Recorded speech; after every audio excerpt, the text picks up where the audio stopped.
the IPS Impact Awards are really your opportunity to recognise the achievements, the innovations and the dedication that strengthens IP every day in our daily lives and work lives. We've revamped them. So we've got a bit of refresh, haven't we?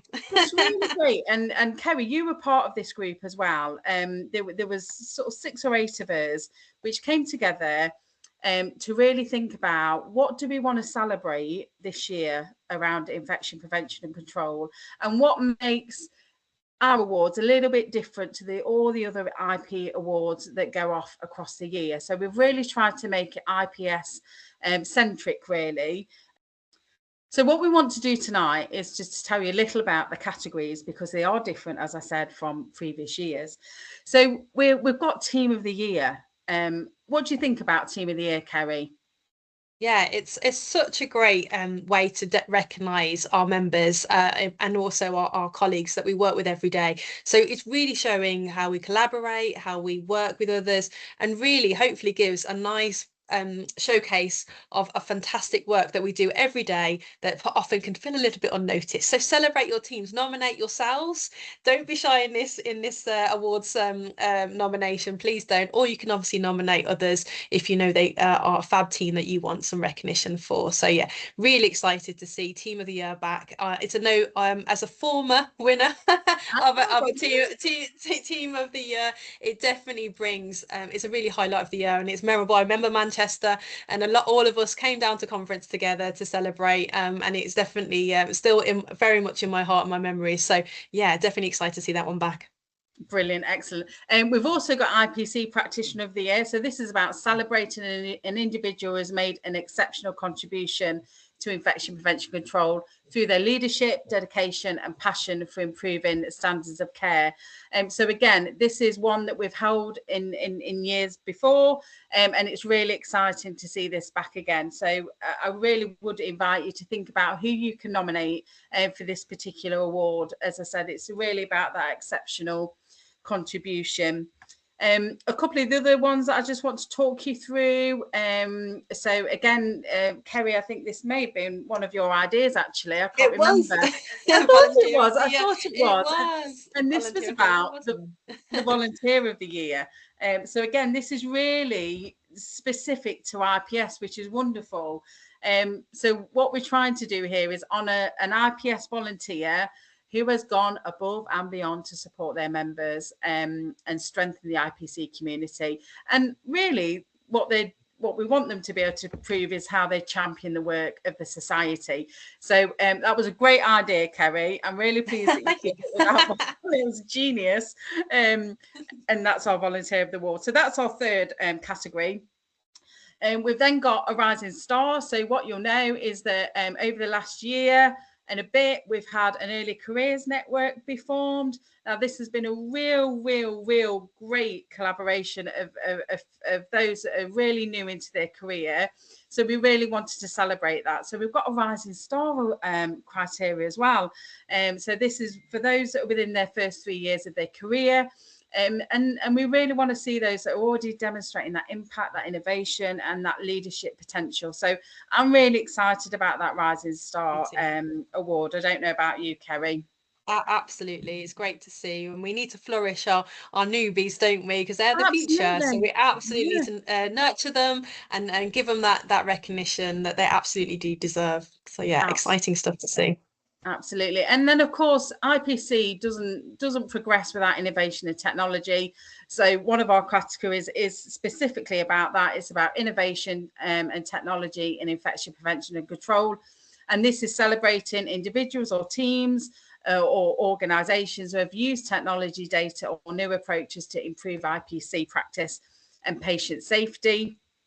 And then our last one is about the exceptional contribution to research and or quality improvement.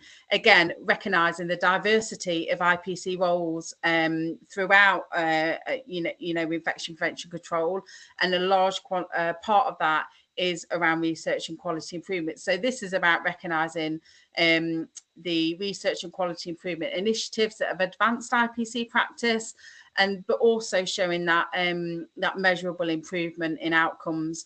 So I'm really excited about these 6. I don't know about you, Kerry. Absolutely. No, I think we'll have some really great engagement with it, because I see it every day. I work with fantastic teams up and down, particularly in the Southwest, but I listen to amazing people from the branches. They're doing such great work. Absolutely. I don't think people will be thinking hard. I think they're just looking at what they do every day and just putting it into something they can put forward as a nomination. Absolutely agree.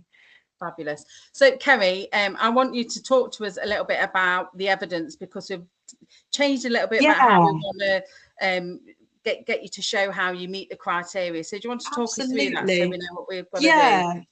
Just before I go to that, just to give it just a step back. So obviously you would have seen online that we've got a fabulous website page that is completely dedicated to the awards. So you'll see exactly how to nominate. It's some fabulous, just easy navigatable website. So it tells you where to nominate. It has each of the different categories broken down. So you just click onto those and then you can submit your nomination there.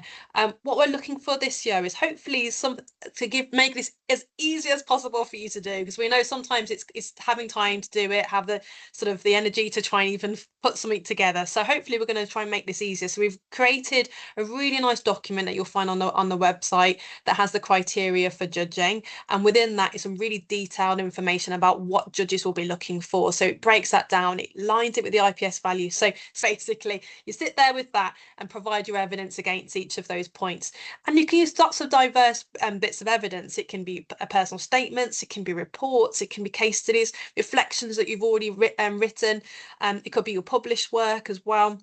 You could have some fantastic testimonies. So if you've got someone who's written a statement for your team, or as an individual, you might even have community members supporting your application, which is fabulous. So think a little bit how some of this your data or measurable evidence can demonstrate the impact of your work. Have you got survey outputs? Have you got measurable metrics?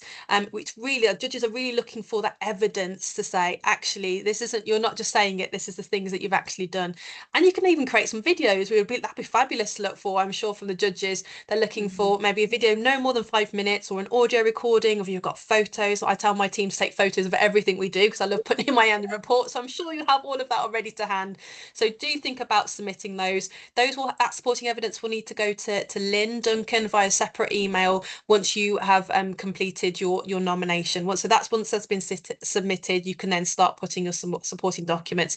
If you've got lots of amazing stuff, which I'm sure you will have, larger files can be emailed via WeTransfer.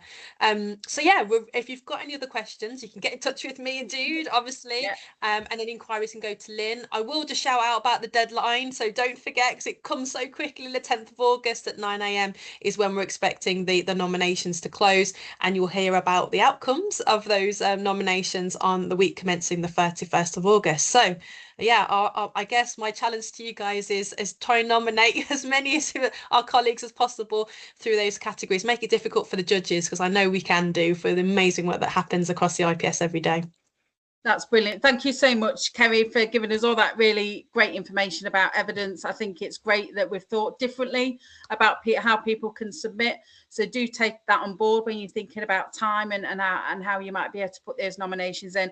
I can't wait for conference to find out who our winners are. As Kerry said, please just nominate. We want loads of nominations this year. So yeah, can't wait to see the outcome of this. Fantastic. Thank you very much for considering awards.